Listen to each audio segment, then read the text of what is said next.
So, hello everyone. I hope everyone's enjoying the lunch and obviously the conference. There's been some really good talks. So I don't want to take up too much of your time.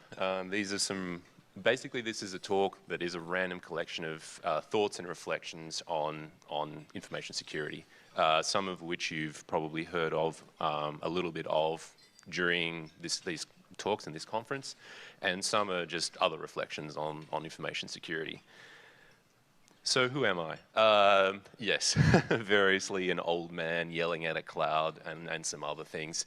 I've been doing security for quite a while in various roles, offensive, defensive, worked at a number of different kinds of institutions, so educational, financial, and now I'm doing information security consulting. So I would say I spend my working hours implementing OccamSec's world domination plans. Obviously, we don't have any world domination plans, or do we?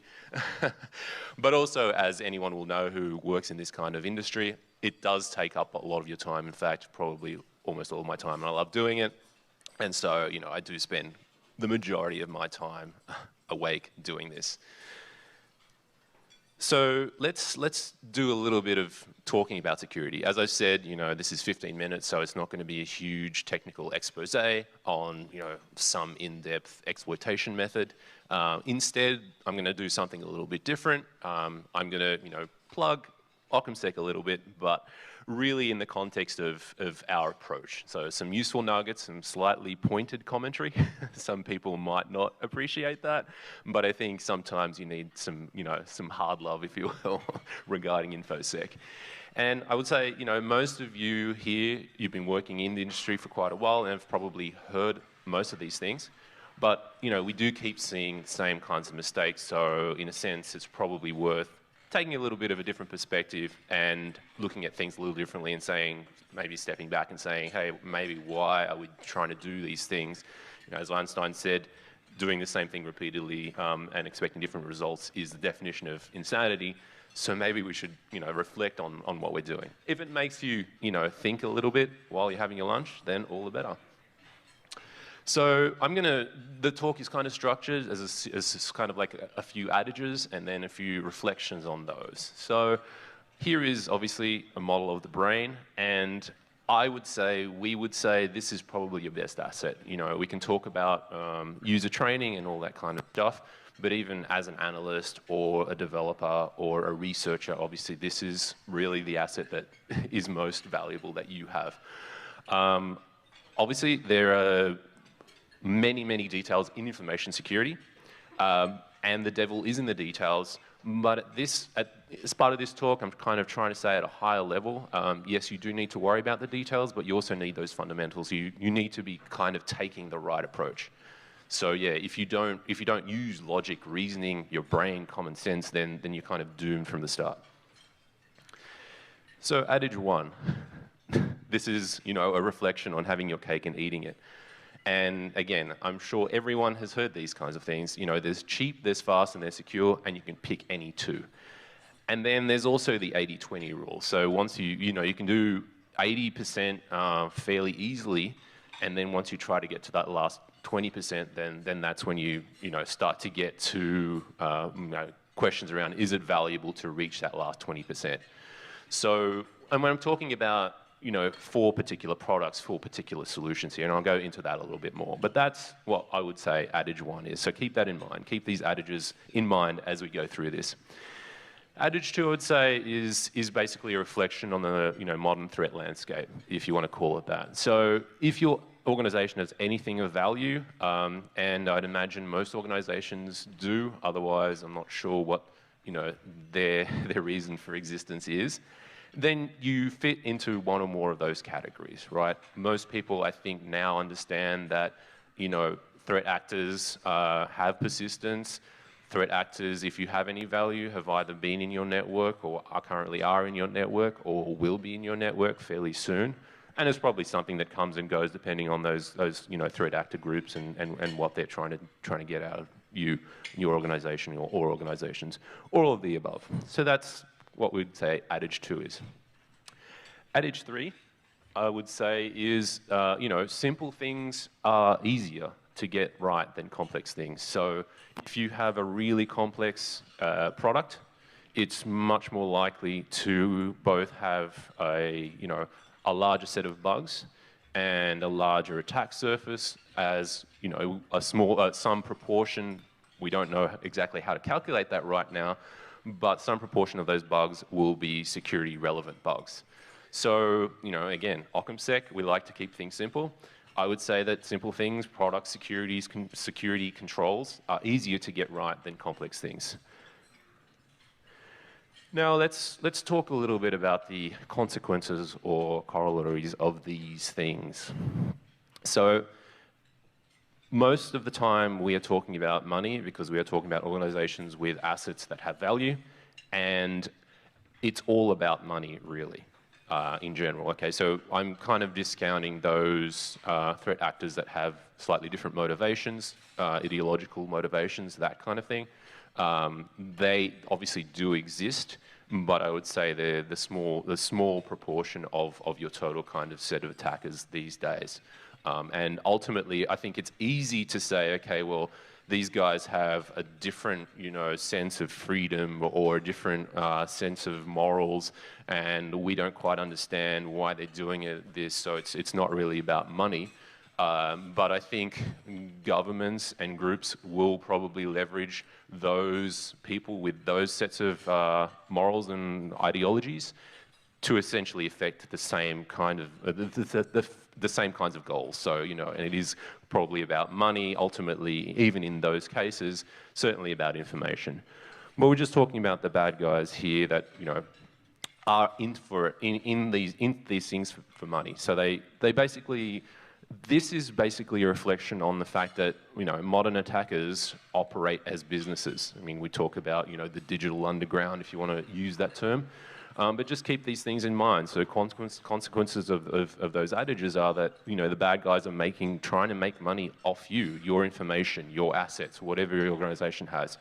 They make the same investments in the same cool tools you do, right? So just as easily as you can buy a cool product, a cool box that you put on your network, they can easily do the same thing and obviously develop countermeasures against that, and workarounds and all that kind of stuff, as well as look at those products and analyze and find 0 days and things like that. They also have short and long-term goals. So sometimes they may be after a specific set of information because that's the campaign that they're going for.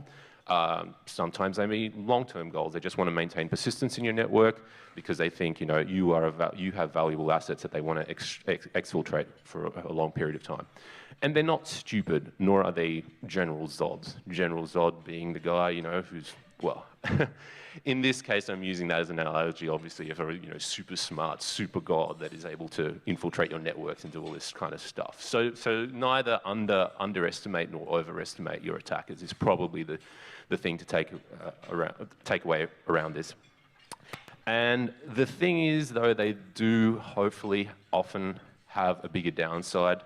I'm saying that in the sense that, okay, well, ultimately there are laws that hopefully, they can be prosecuted under, and systems whereby they'll be made to go away. So that is their downside. As much as we can talk about, the attacker's advantage operating in certain jurisdictions, they still ultimately have that. I mean, people are after them, essentially.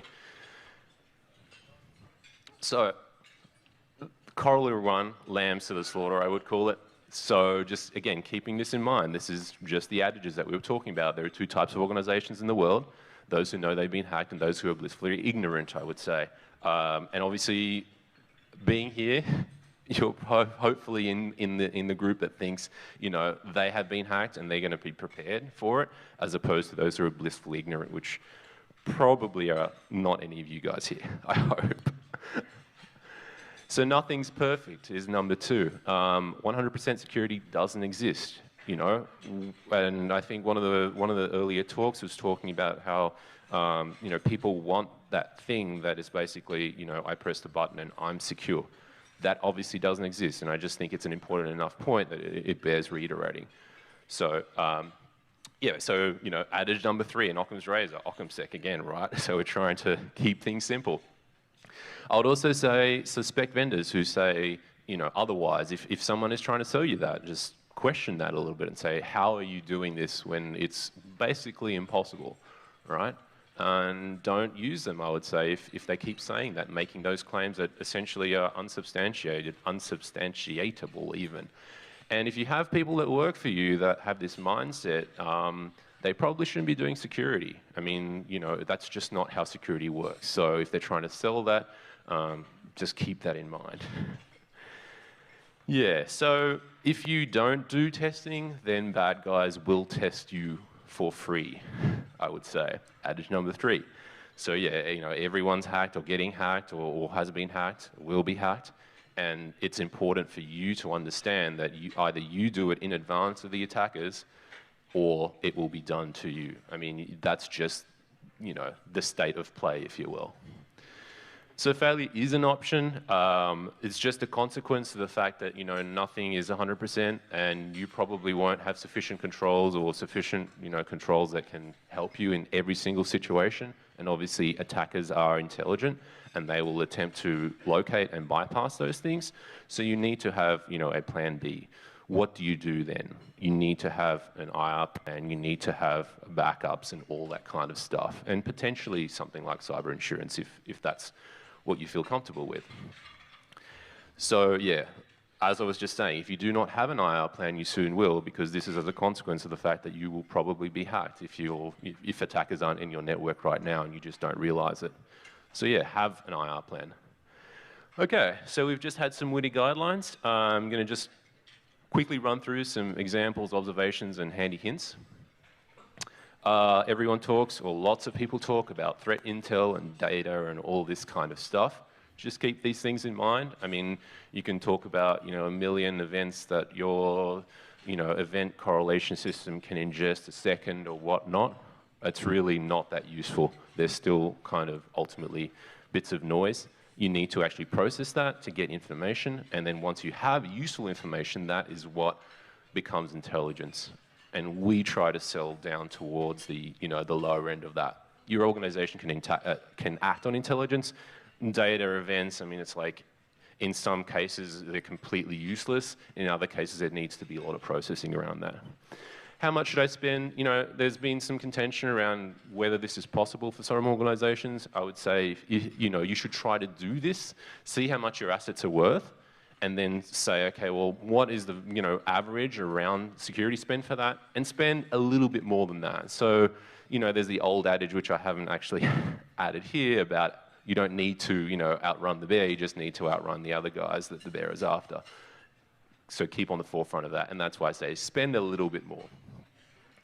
So there's the McNamara fallacy, which is basically, you measure things that are easy and then you optimize for those things. Just keep this in mind, right? Everyone talks a lot about certifications and standards, that kind of thing.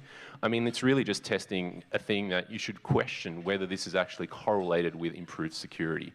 So, certifications test who's good at test, standards test who understands the standard.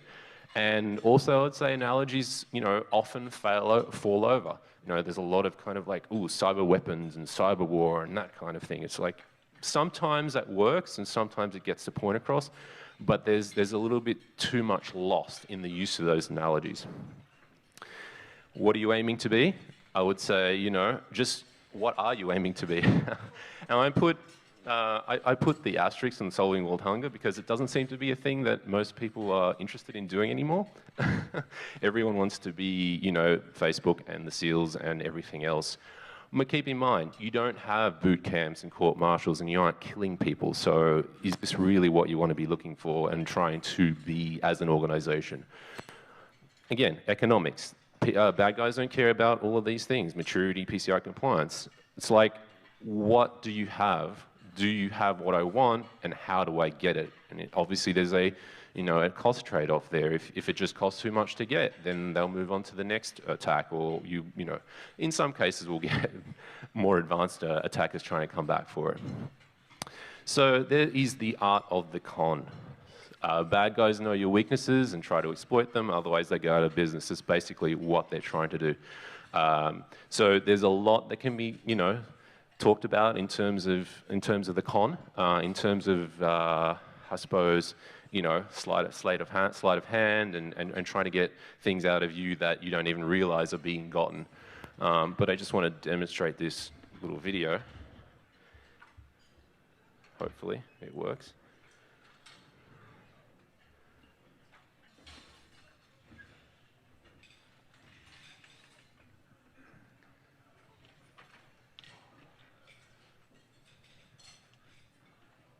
Some of you may have seen this before, some of you not. I always think it's cool.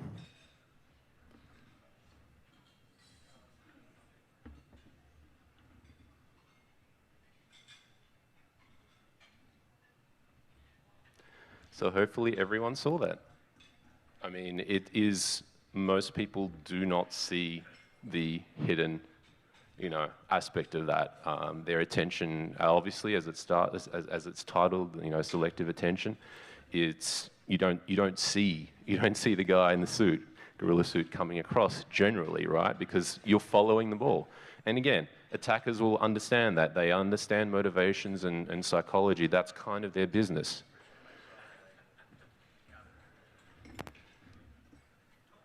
Okay, and that's pretty much it. You can still win. Remember this. You just have to watch out for the gorilla. Watch out for all of those other things as well, as I tried to put it as adages and things that you should be kind of like thinking about in the back of your mind. It's not trying to repeat the same mistakes over and over again.